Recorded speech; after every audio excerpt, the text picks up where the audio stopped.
Well, folks, I think we're diving in. Yeah, this time we truly are diving into this hole of conspiracies regarding the moon landings. Do you think that the moon landings were real? Do you think the moon landings were fake? I guess we gotta find out, or maybe not, nobody knows. Maybe somebody knows, maybe nobody knows. We're gonna get into it. Like this video if you love this type of content, dislike if you don't like it, subscribe if you're brand new. We got Joe Rogan, Neil Armstrong finally confirms what we knew all along. Alright, roll it. The moon landing one's my favorite. Really? I got balls deep in that for years. I was completely So you think they did not go to the moon? No, I don't think that anymore. 5, 4, 3. Okay, this should be interesting though. 1. Liftoff. One small step for man, one giant leap for mankind. Yeah, this was a big Neil deal. Armstrong's legendary step onto the moon left the world in awe, his words capturing the monumental achievement of mankind. Yet, there's a hidden message, a secret unveiled by Joe Rogan, that piques curiosity about the moon's mysteries. Armstrong's life, from his early days enchanted by flight near the Wright brothers' birthplace, to his daring feats as a NASA astronaut, paints a vivid picture of a man destined for the stars. What secrets did Armstrong carry from his lunar exploration? And there's like so many conspiracies with that. Some people believe that we never went to the moon. Some believe we did. Others believe that we did, but the recordings that we see are false. They were made in a Hollywood studio, a movie studio. There's that conspiracy. Some believe that the reason they did it is because they didn't want to show like the real video, because they were told by the aliens and the UFOs that hey, never come back, and they saw something that they were not supposed to show. There's just the conspiracies do not stop. I truly do like the conspiracies, but I want to know what's true though. Join us as we unveil the most captivating secrets witnessed by Armstrong during his moon landing. Okay. Armstrong's horrifying moon revelation. The phrase, "one small step for a man, one giant leap for humanity," will always be remembered. Neil Armstrong is known as the biggest hero of America's space achievements for being the first person to walk on the moon. He also left us with a mysterious message before he passed away. Joe Rogan, a well-known Holy crap. Okay, so what? He did pass away? Let me Google that. podcaster, thinks he has solved it. What did Joe Rogan find out about traveling to the moon? What secrets has he uncovered? We're going to dive into what Joe Rogan believes about the message Neil Armstrong left behind. Holy crap. Okay, what planet am I on? Okay, genuinely, I didn't know he passed away in 2012. God damn. Okay, okay, I feel like I'm on a different planet right now. I don't know why I thought he was alive. Okay. Holy crap. Titled, "The First Man to Walk on the Moon." Everyone knows who Neil Armstrong is. He made history as the first human to step on the moon's surface. Neil Armstrong was born on August 5th, 1930, not far from where the Wright brothers had their workshop. His parents were Viola Louise and Stephen Koenig Armstrong. His family had roots in Germany, England, Ireland, and Scotland. Neil had a younger sister named June and a brother named Dean. His dad worked as an auditor for the state of Ohio, and because of his job, the family moved a lot. They lived in 16 different places over 14 years. Neil was destined to fly. His passion for flying started very early. When he was just 2 years old, his dad took him to see the Cleveland Air Races. By the time he was 5 or 6, he went on his first plane ride in Warren, Ohio. He and his dad flew in a Ford Trimotor, also known as the Tin Goose. Neil got his pilot's license when he was just 16. Holy crap, though. And I'm out here, I don't even have a driver's license. I'm actually in the process of getting one. I'm about to be 28, just never found time for it, never needed. Now I need it, man. Brother out here getting a pilot license at 16 years old. God damn. Before he even had a license to drive a car. In 1947, he went to Purdue University with a scholarship from the Navy to study how to design airplanes. As part of his Navy scholarship, he was trained to be a fighter pilot in Florida. His time at college was interrupted by the Korean War. During the war, he flew 78 missions in a jet fighter called the F-9 Panther. This jet was one of the first to be able to take off from an aircraft carrier. After Neil Armstrong completed his university studies, he started working for the National Advisory Committee for Aeronautics. This organization would later be known as NASA, the National Aeronautics and Space Administration. Also known as not a straight answer, everybody. Yeah. not a straight answer. It actually does sound kind of good with it when you say it that way. In 1958, this quiet young man from Ohio quickly became famous as one of the bravest and most skilled test pilots at NASA's Flight Research Center, which today is named in his honor. Stationed at the Edwards Air Force Base in California, Armstrong spent 7 years as a test pilot. During this time, he flew over 200 different types of aircraft, pushing them to their limits in terms of speed and how high they could go. Among these was the extraordinary X-15, which he flew high above the California desert. In one of his flights, he reached speeds over 4,000 miles per hour and took the X-15, a plane with a long, thin nose, right to the brink of outer space. Armstrong's incredible skill and calmness as a test pilot played a crucial role in the success of NASA's first Mercury astronauts. Soon, he would join their ranks. In 1962, Armstrong was selected for NASA's astronaut training program in Houston.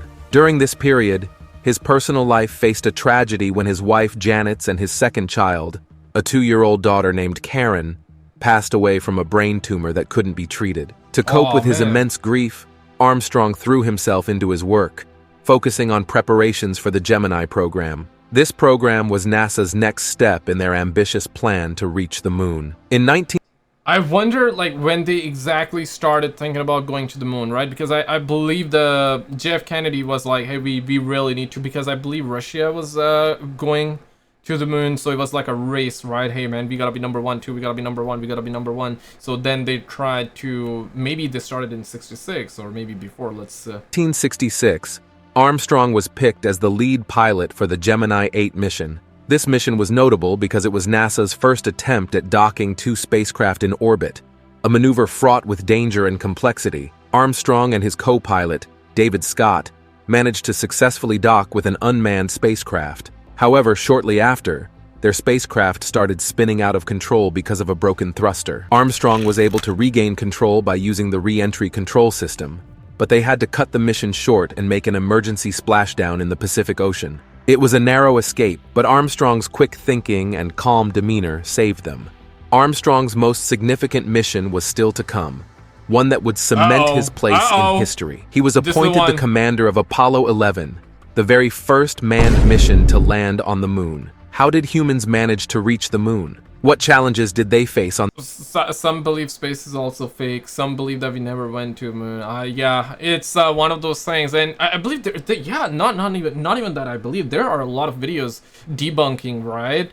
Because I remember seeing a video where they were showing like some bubbles in the video footage. Basically, the point that the breakdown was trying to make was that the video that we see of them like walking on the moon was recorded underwater. Now, I'm not saying like that's the case. Listen, I was not there. I don't know, okay? How would I know? That's all I'm saying right now, okay? But yeah, a lot of people believe we did, and a lot of people believe that we never went to the moon. So where you guys at? Pick your side, man. Pick your side. On their journey through space, what could have gone wrong and what actually did? We're about to delve into the incredible story of the flight to the moon. The initial team for this monumental mission consisted of Commander Neil Armstrong, Command Module Pilot Jim Lovell, and Lunar Module Pilot Buzz Aldrin, who were originally the backup crew for Apollo 9. Lovell and Aldrin had experience flying together during the Gemini 12 mission. Due to some delays in the design and manufacturing of the lunar module, there was a switch in the prime and backup crews for Apollo 8 and Apollo 9, making Armstrong's team the backup for Apollo 8. Following NASA's usual pattern for crew rotation, it became expected that Armstrong would lead Apollo 11. This decision set the stage for one of humanity's most significant achievements. Step back to see how Neil Armstrong began his path to being the first to step on the moon. Some would say how he began to take his first step in like a recording Hollywood studio. Oh man, okay, now I'm curious actually, because this is one of those mysteries that I don't... Yeah, I think like if you believe we did go to the moon, or we never went to the moon, I think no amount of evidence would be able to change your mind, and it's not even about that, right? But yeah, I want to know like what's true though. Like I'm curious about that. Apollo 11 trio, work over friends. There was a significant adjustment in the crew lineup. Michael Collins, who was set to be the command module pilot for Apollo 8, started having issues with his legs. The doctors found out he had a bone problem between two of his spine bones, which needed an operation to fix. Jim Lovell took his place for the Apollo 8 mission. Once Collins got better, he joined Armstrong and the team as the CMP for Apollo 11. Okay, thank God he did. I was thinking like he got replaced, right? Because imagine like you were given this opportunity of a lifetime, right? To be the first on the moon, or I guess second or third, because Neil Armstrong was the first one, right? To step the foot. Some would say, nah, bro, he stepped in the Hollywood studio. He didn't go to moon. Yeah, okay, but you guys, come on, man. Like, but yeah. So he apparently was not replaced. Okay. During this shuffle, Fred Hayes stepped in as a backup lunar module pilot, and Buzz Aldrin took over as the backup CMP for the Apollo 8 mission. This made Apollo 11 the second time an American space mission was crewed entirely by astronauts who had been to space before. The first time was Apollo 10, and then it happened again with STS-26 in 1988. Deke Slayton, one of the people in charge, gave Armstrong the choice to have Aldrin replaced by Lovell because some people found Aldrin hard to work with. Armstrong didn't have any problems with Aldrin, but he took a day to think about it anyway. Ultimately, because it was hard. Because it was getting harder. He didn't think, but deep down he was like, okay, let me take a day off, you know what I'm saying? Let me just one day just to think about it, if I can work or not, because it was getting tough. It was getting harder. Ultimately, he decided against the change, feeling Lovell should get to lead his own mission. The main crew of Apollo 11 didn't share the kind of easygoing friendship seen in the Apollo 12 team. Instead, they built a respectful, professional relationship. Armstrong... Oh, shit. Okay, no, let me retract that. So maybe no drama then. Okay, that's good. Maybe some level of drama, I guess, but... was known for keeping to himself. But Collins, who also preferred his own company, admitted he didn't respond well to Aldrin's efforts to get closer. Aldrin and Collins thought of their group as friendly, but not close, like amiable strangers. Armstrong didn't quite agree, saying every team he was part of got along just fine. On July 16, 1969, the Saturn V rocket blasted off from Florida. This event captured the attention of millions of viewers all around the world through their television screens. 4 days later, Armstrong... Yo, that scene that you just saw was from that Transformers movie. I believe Transformers, The Dark Side of the Moon, right? The third or the fourth part. Actually was pretty good. Pretty good. I saw that they made that, they used that conspiracy, right? That we did went to the moon, but then it's like, we're not gonna show the public the real footage. And the reason they went to the moon was because of a UFO crash. Yeah, it's crazy. So they did use that real, one of the real life conspiracy. Armstrong and Aldrin left the command module, climbed into the lunar module named Eagle, and got everything ready to land on the moon. At precisely 1744, Eagle left the command module, named Columbia. Collins, left alone in Columbia, checked Eagle from his position to make sure it wasn't damaged and that its landing gear was set up right. Armstrong humorously noted that the Eagle now had its wings as they began their descent. During the descent, Armstrong and Aldrin noticed they were moving across the moon's landmarks a bit too quickly, being ahead by 2 or 3 seconds.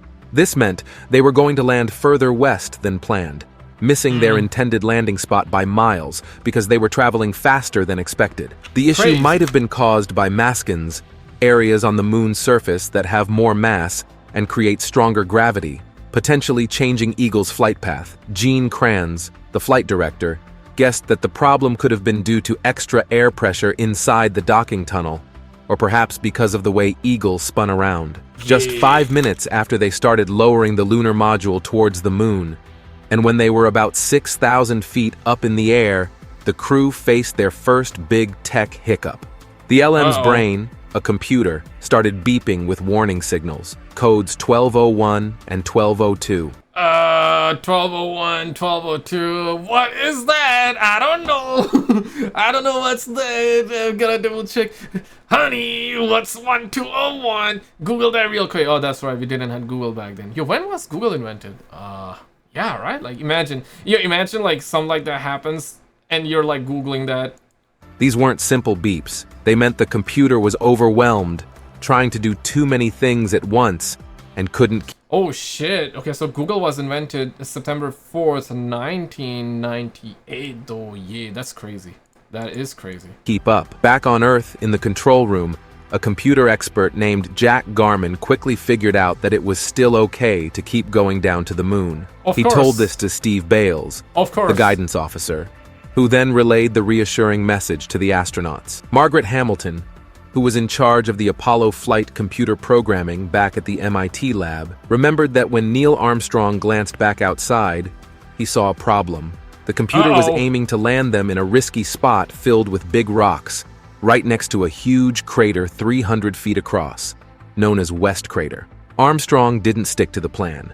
He took over some of the controls himself, trying to find a safer place to land. He thought about landing near the rocky area to grab some cool rock samples, but scrapped that idea because they were moving sideways too fast. Buzz Aldrin was his co-pilot, reading off the speed and direction while Armstrong steered the Eagle. Getting closer, now just... Yeah, I feel like that I just got catfish, right? Because I was thinking about Joe Rogan. He did put Joe Rogan part in the beginning, and he's explaining it. Like, I'm liking the video, but it's like, I hope there's a little bit more to do with Joe Rogan. Maybe it's coming up, but... Or maybe we're getting catfish right now with that. I think I got catfish, but let's see. Just 107 feet above the moon's surface, Armstrong saw their fuel was running low. He was set on landing as soon as he could find a safe spot. Then, at about 250 feet up, he spotted a potential landing site, but noticed it had a crater too. Dodging that, he finally found a smoother spot. Now only 100 feet away from landing, with just 90 seconds of fuel left.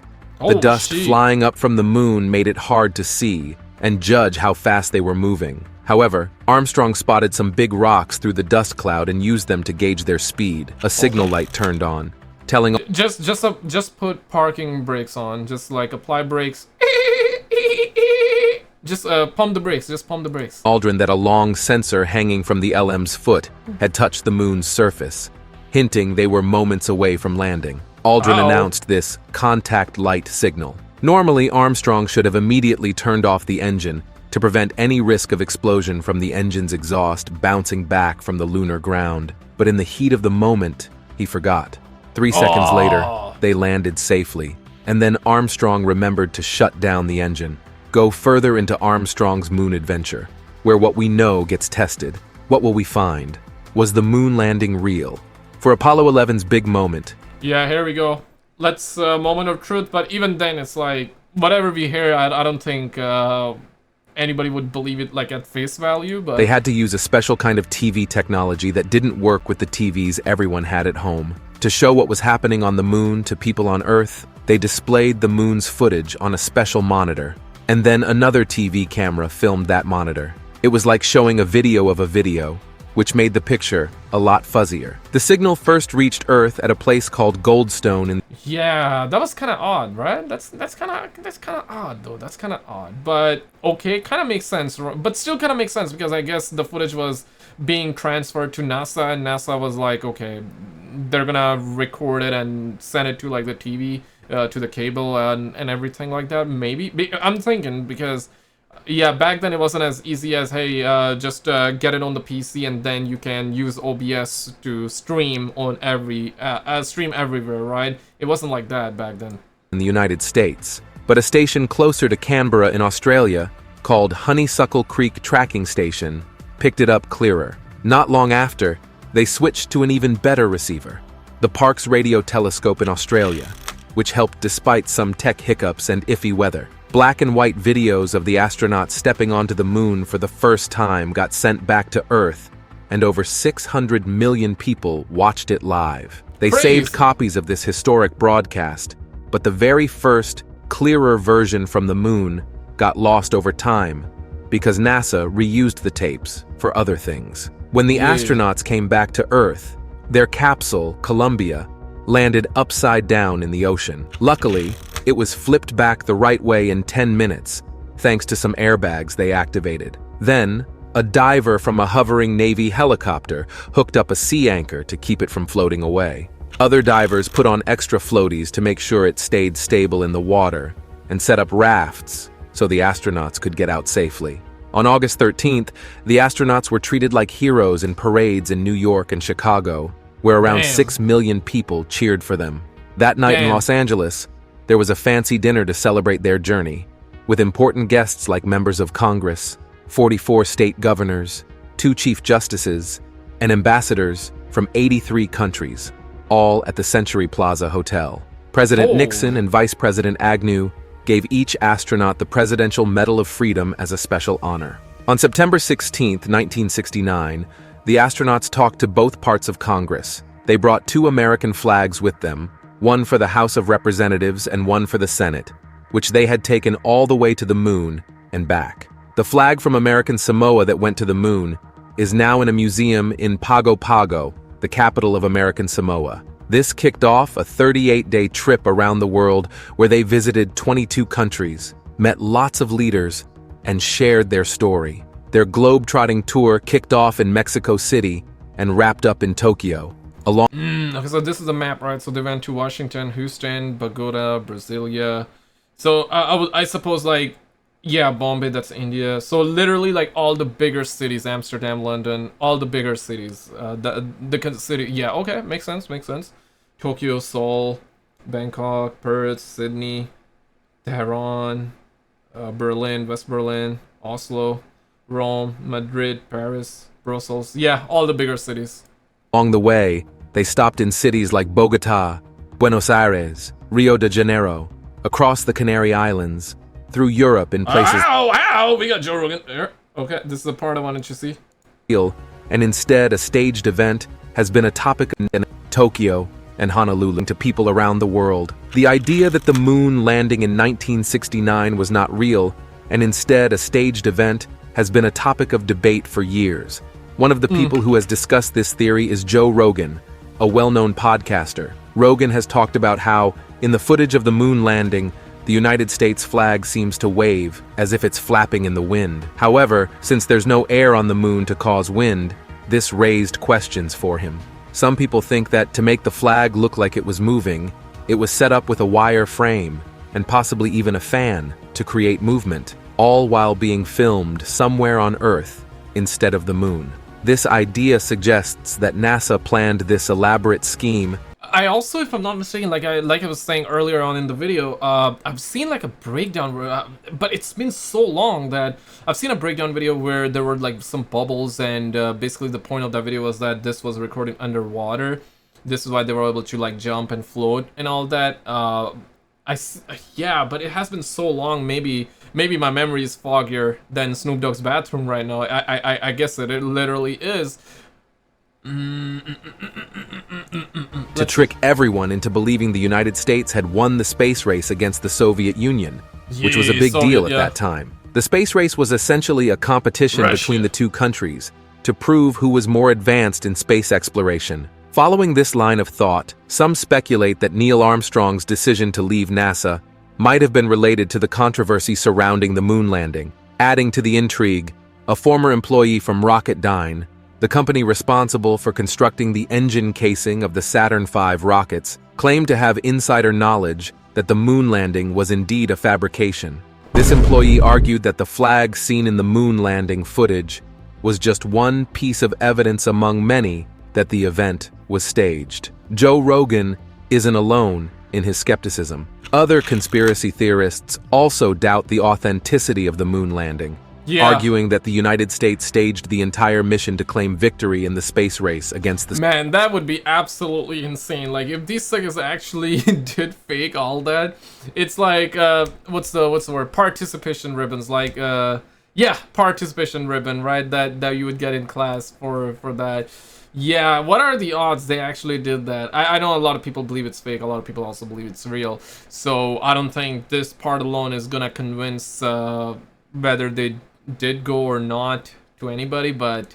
The Soviet Union. One major point of contention is the photos released by NASA from the moon. Critics ask why no stars are visible in the sky in these pictures. Given the moon's location in space, it stands to reason that stars should be visible in the background of these images.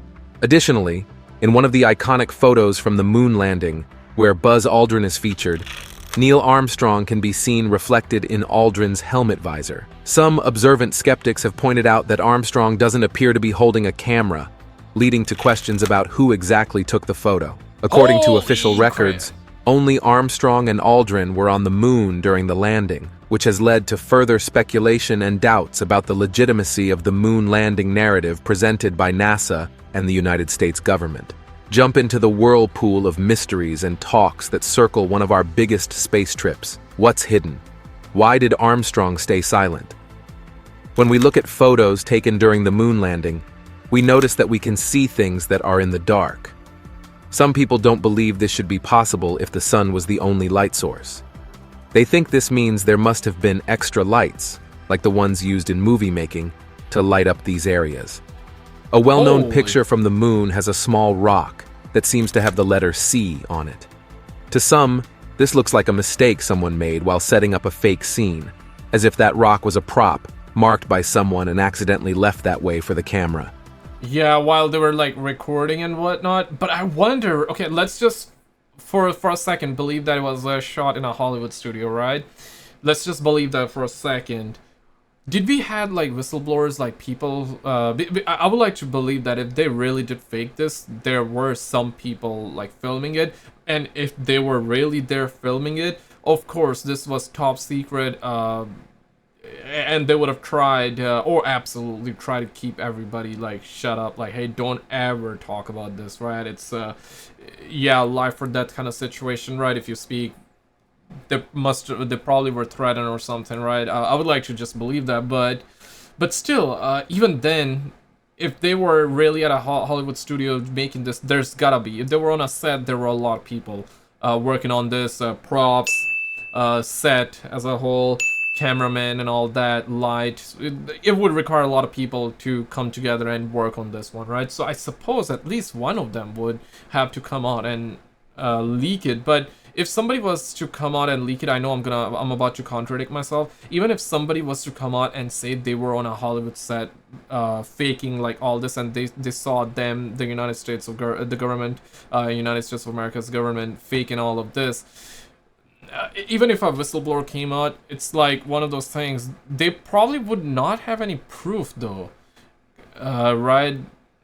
Or maybe, but if they don't have proof, people not gonna believe it. Even if they have proof, people not gonna believe it, though. It would be, yeah, right? Would you believe a guy that comes out and says it was fake? You're probably gonna ask questions. Okay, so how do you know it's fake? Like, tell me, what do you know, right? And even if they present like any sort of evidence, you're gonna say like it's not enough, unless like they show like actual footage of the entire set and Neil Armstrong being there and walking around, and they show us like other people recording them with cameras, you know, behind the scenes. If we have a behind the scenes kind of footage, then of course, okay, then it's gonna be like point blank, you got the proof right there. But however, the experts at NASA and other scientists say the C might be a mistake from when the photo was made, like a hair getting in the way, or maybe someone changed the picture later to add the C on purpose. But this has made more people wonder if we can believe what NASA says. Then there's the issue with how the shadows look in the photos. Some shadows from the astronauts aren't the same length. It was here, guys. It was here. My hair fell. Even though they are near each other. People think this might show that the lighting wasn't natural, like from the sun, but made by lights in a studio, and NASA didn't catch this mistake. Some even suggest that to make it look like there's less gravity on the moon, the astronauts were hung up on thin wires. They think NASA filmed them moving around and then played the video slower to make it seem like they were floating. There are folks who have tried to recreate this on their own, to show it could be faked. The idea that the moon landing was a hoax isn't new, and some think that Neil Armstrong felt guilty about being part of this hoax, which is why he later left NASA. Damn. After their time at NASA, some astronauts, like Glenn and Harrison Schmitt from Apollo 17, went into politics. Armstrong had chances to join in too, as both major parties wanted him, but he said no. He had his own beliefs, like thinking the US shouldn't try to control other countries and supporting the rights of states. Yeah. When he wanted to lead a Boy Scout group at his church in the 1950s, he said he believed in God in his own way, which made his very religious mother upset. After coming back from the moon, Armstrong thanked the US Congress and mentioned how the journey let him see the wonders of the universe, hinting at his belief in a higher power.